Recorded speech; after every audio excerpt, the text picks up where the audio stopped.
All right, good evening, everybody. We are in the Halacha segment of Living Jewishly, and the Halacha today begins with. Is someone out there? Unlocked it, they can come in. No, it's unlocked. It's just a reflection. It's fine.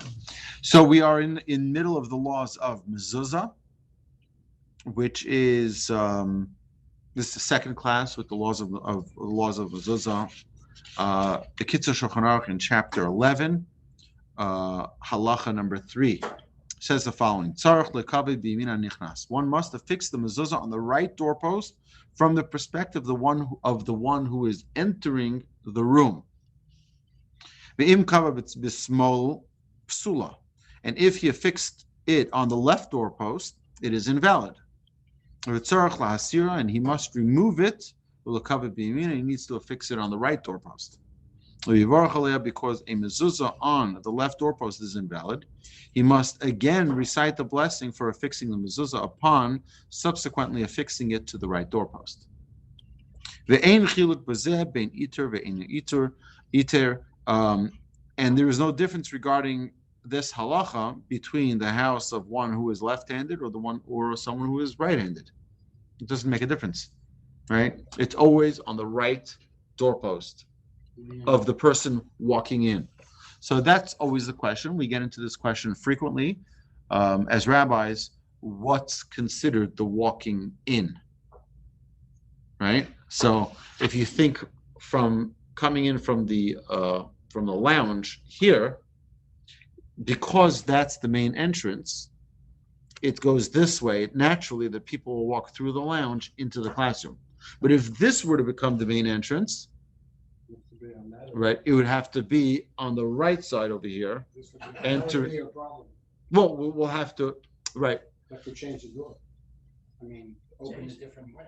No, you can open. It could open in, and still put the mezuzah on the right side. But because that's the main entrance, it goes this way. Okay, so.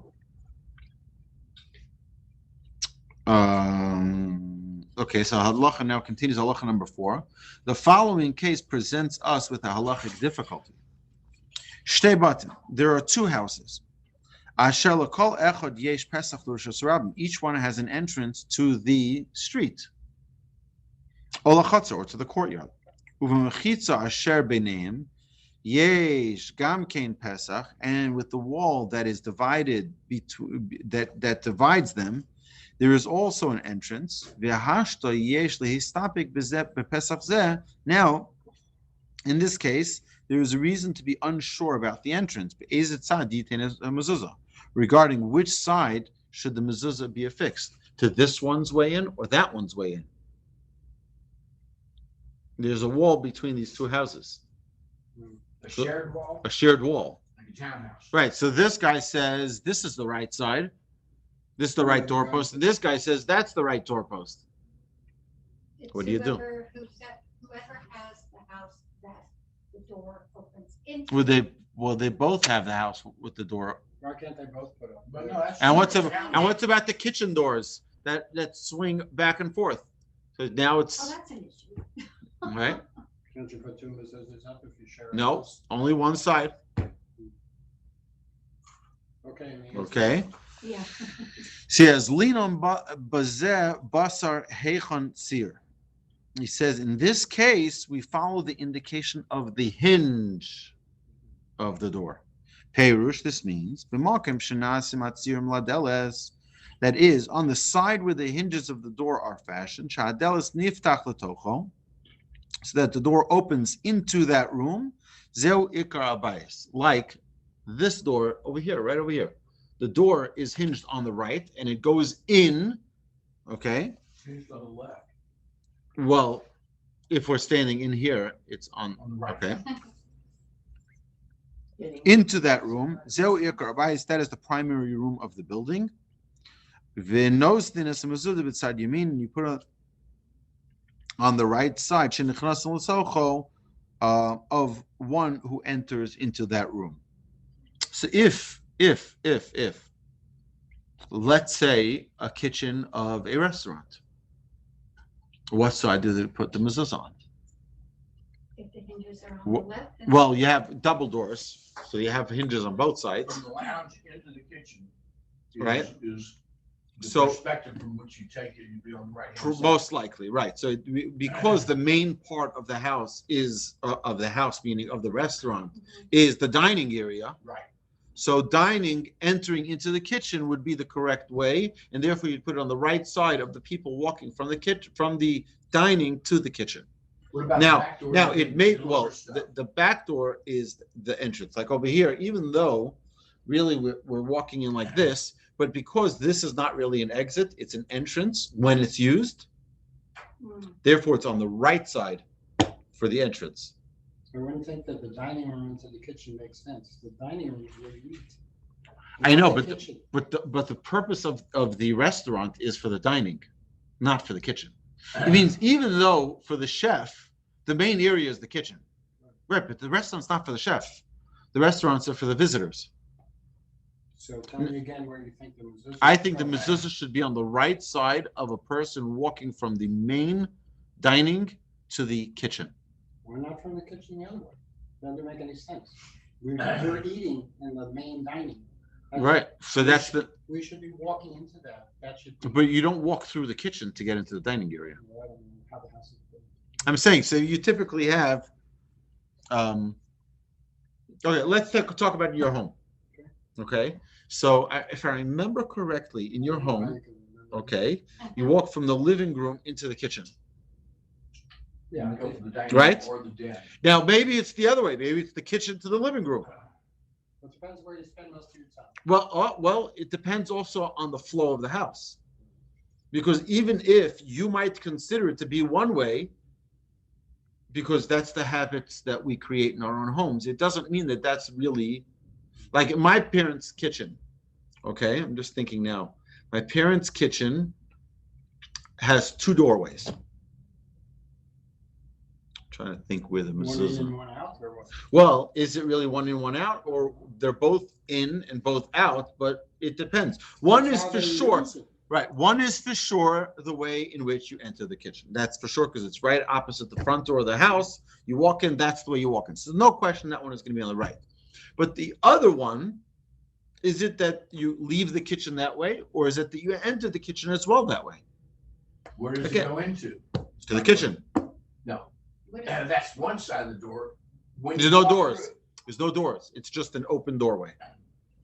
So you don't need a mezuzah anyway. No, of course you need a mezuzah. It has So a is it a hallway that it goes to? no. It's room into another room with a doorway with no door. But the second room, what is that used for? Dining room, living room. Okay, so So when you walk into my parents' home, you're walking right into the living room. I understand, but when you're in the kitchen, you take the food from the kitchen, No, you eat in the kitchen. you eat in the kitchen, but in the dining room, if you're dining in the formal dining room, Right. you bring the food from there into that room, Correct. okay? Mhm.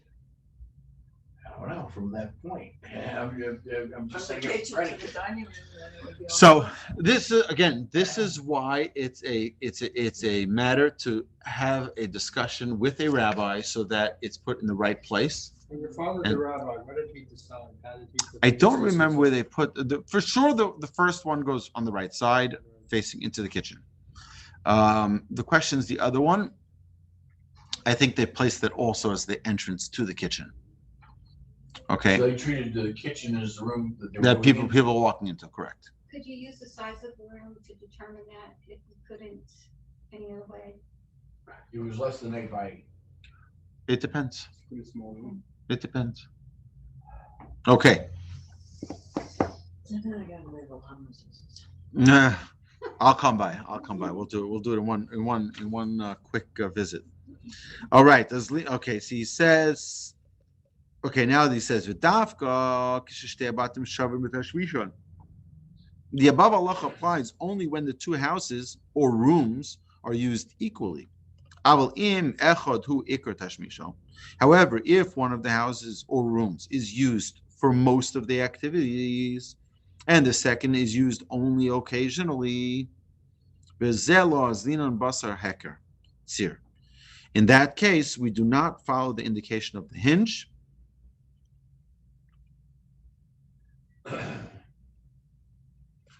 Ela la'olam nostinus mezuzah. Rather, the mezuzah is always put b'tzad yamin shenichnasin lahabayis, on the right side of one who is entering the house or room, asher ikar tashmish sham, where most of the activities are performed. This is in the bottom of 124. Va'afilu hadelos niftach l'soch hashem. And even if the door does not open into the room or house, but opens into a second one. Okay, so if we go back to the formal dining room, Mm-hmm.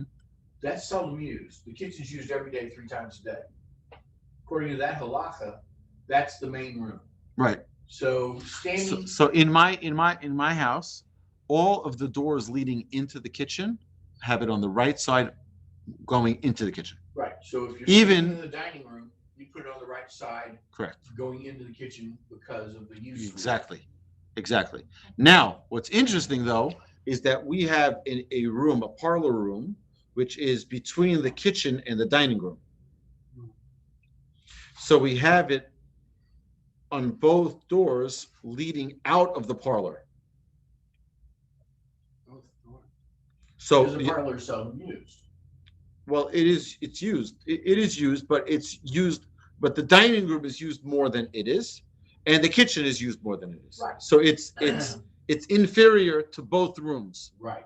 Therefore, it's on the right doorway, Into the dining room. doorpost out to the kitchen and out to the dining room. Right. And by the way, all of the doors leading from the outside, because we have 1, 2, 3, I think we have 7 doors Oh, my. from our backyard to our home, right? All 7 doors have it on the way from the outside in,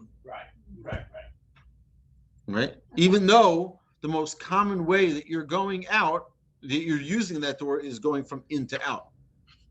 Yeah. But because the main living area is inside, so you do it from the outside to the in. Because you don't live outside. Correct. So how did you decide that? Was that your decision? Or Well, the halacha defines for us what's the main use area. The main use is not the back porch. The main use is the inside. So under that doctrine, the door from the garage into the kitchen, you put it on the right-hand side as you enter into the kitchen. Correct. Because even though the garage But- is 4 times the size, you don't Correct. live there, you don't use it. Correct. You just But park cars there. But you also do from the outside to the garage as well, Yeah, on the right yeah, post because you don't live outside. of the garage. You go into the Into the habitation, garage, which is the right. garage. Right. Well, that's easy enough. Okay, so we got some clarity here. You want me to come by the house? You don't want to, like, Rabbi, stay away.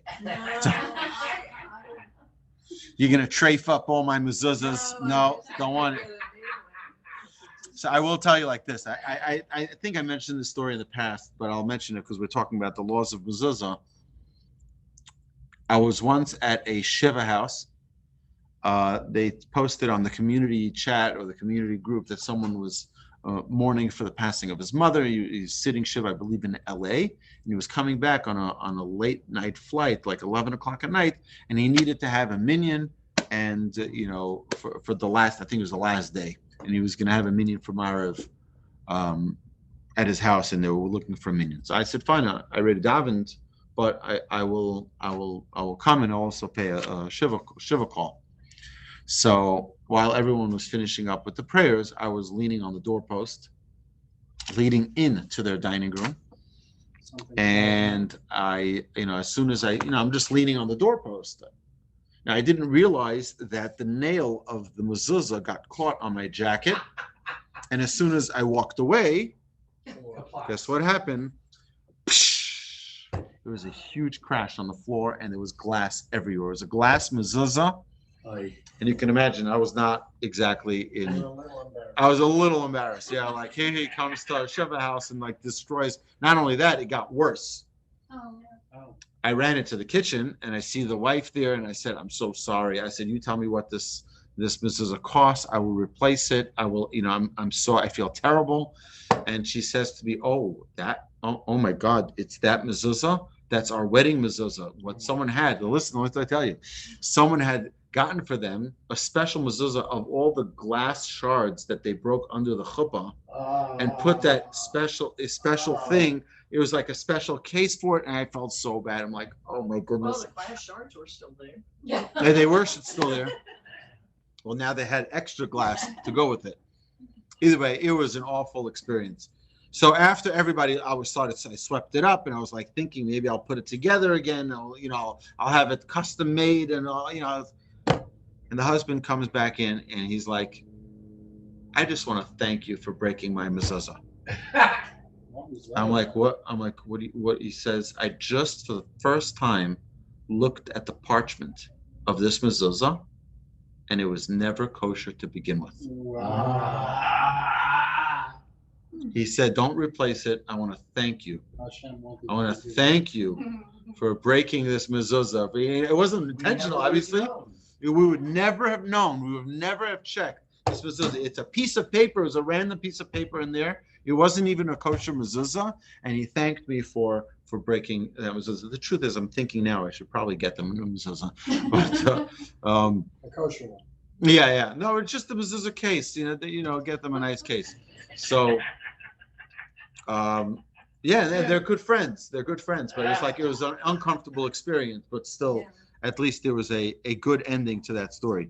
But we always have this, and a very important thing. There are many, many, many stories of people who had challenges in their life. And the rabbi, they went to some rabbi, that doesn't even need to be a Kabbalistic rabbi. The rabbi says, check the mezuzah. Yeah. And there was a story that happened. I heard this a few years ago. If you look in the verse of the Shema that we have inside the mezuzah, someone came to the rabbi and said, my son contracted an illness, a very severe life-threatening illness, and I don't know what to do, and we're out of options, and he's getting treatments and whatever it is. And the rabbi said, check the mezuzahs. He checked the mezuzah, and it was missing a word, a complete word. No, just that mezuzah to the child's bedroom was missing. It says, Vishinantam livanecha, and you shall teach Torah to your sons. The word livanecha was missing. He got it replaced, and the kid had a complete recovery. Wow. That's amazing. The mezuzah is the protection to our home. It's the protection to our lives. We have to, it's something I'm a little bit neurotic about. I check my mezuzah so frequently. Like I'm always like, I want to make sure that we have the best mezuzahs, so we have kosher mezuzahs, and that, it's like, and I have this, just for whoever's interested, there is a scribe in Houston. I think he has a nominal fee that he charges. He'll come to your house, take down all the mezuzahs, check them all, and return them all the same day. Will we put them back up? I'll put them back up, right?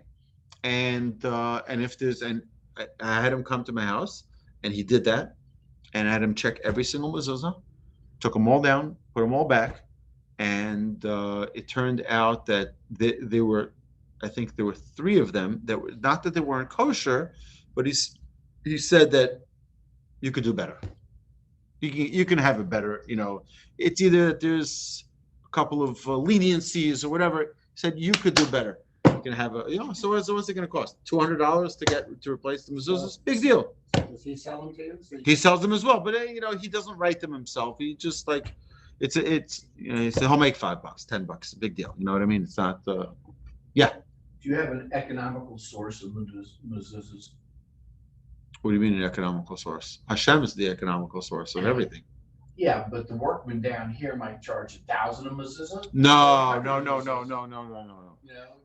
All mezuzahs. Look, if you get a $30 mezuzah, it's probably not worth the paper it's written on. Well, that's what I'm saying. Okay. Do you know a good company? Yes. So this scribe will have. It'll probably be $50, $60 a mezuzah. That's not bad. That's not bad at all, and it's Are worth you just talking about the scroll? just the scroll. Yeah. What about the The case? out. You don't need the case. The case is just design. That's just to make it nice. Yeah, but the scroll Well, in this weather, we're just. If it's an outdoor one, correct.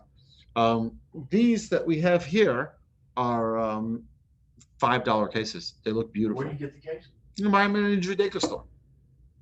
You can buy them at Jumbo Judaica right here in Houston, at like near the Chabad. And it's Beth Yeshurun gift shop or Beth Israel gift shop. You can buy them there, and they're not expensive. You want to buy a fancy, elaborate one, right? You can find them less expensive. Right. So I found a nice, elegant one for the front door of the tourist center. Is nice. It's simple. It's not too expensive. But that's the case. Who cares about the case? Right. I said I want the top of the top, at least for the entrance of the house. I want the absolute best you have. Give me the best you have. Does it matter on the size?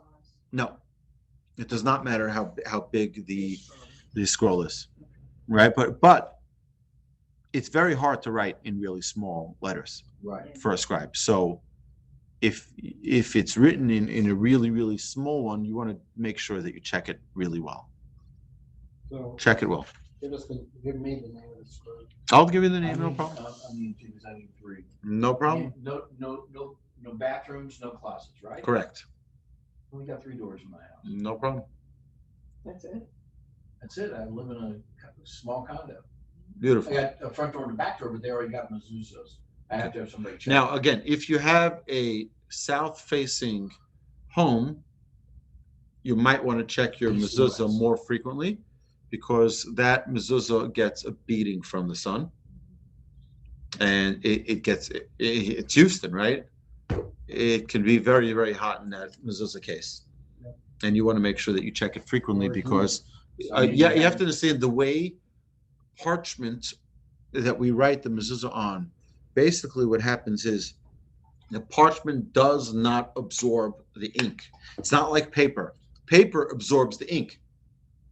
Parchment just sits on. Parchment, it just dries on it. So hot and cold, extreme cold does more damage than hot, by the way. Hot, it'll run. So during the freeze. Cold, all it'll around pop this off. is It'll actually pop off the parchment. So and again, this is hide. That's not, it's not really going anywhere. The ink though can, like with cold weather, it can just fall right off the. So 2 parchment. years ago, when we had a big freeze, probably a lot of people whose business passed away. It's possible, right? It's very possible, and this it's guy's name. I need him to check my mezuzah and give me 3 more Perfect, scrolls, and then I have to perfect. go match the case to the scrolls.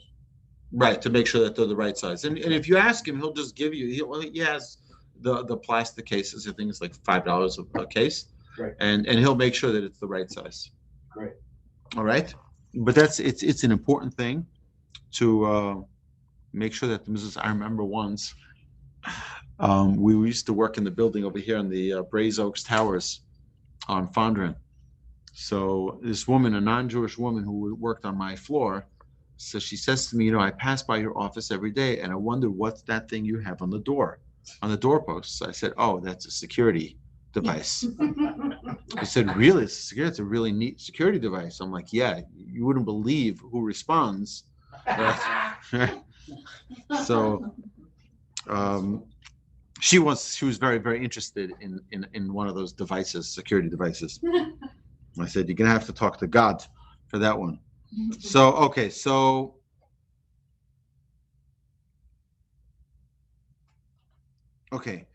number 5. I think we're on Halacha number 5. Yes. Right, Mekoma. The proper place for the mezuzah on the doorpost is mitchila shlish ha'elyon, at the beginning, from the beginning of the top third. So you divide the doorpost into thirds at the beginning of the upper third. Shall go by ashar, of the height of the entranceway. Kava lamala mizek sheri. If you want to fix the mezuzah higher than this, it is still valid. As long as it is positioned at as he has positioned it, at a distance of 1 tefach from the lintel, the top cross piece of the doorway. However, if you fixed it lower than the top third of the entranceway, right? You have to remove it and fix it properly. And when reaffixing it, you must recite the blessing on affixing the mezuzah again.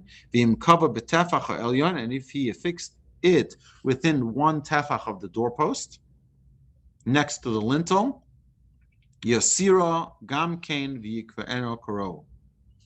Then he must remove it and reaffix it properly. Avalo yavarach, but then he does not have to recite a blessing. V'yesh l'kava b'tefach hasamuch lachutz, and he should affix the mezuzah upon the tefach of the doorpost that is closest to the outside. So if you have a really deep doorpost, you do it on the tefach that is nearest the outside. Tefach is one hand's breadth. V'im shina bezo eina me'akev. However, if he deviated from this, it does not prevent the mitzvah from being fulfilled, and the mezuzah does not have to be removed and reaffixed on the outermost tefach. Now, I want to tell you an amazing story. There was a yeshiva that was a brand new building they built, and they asked the rabbi, we have little children here. We have first graders and second graders and third graders. They can't reach the mezuzah that high.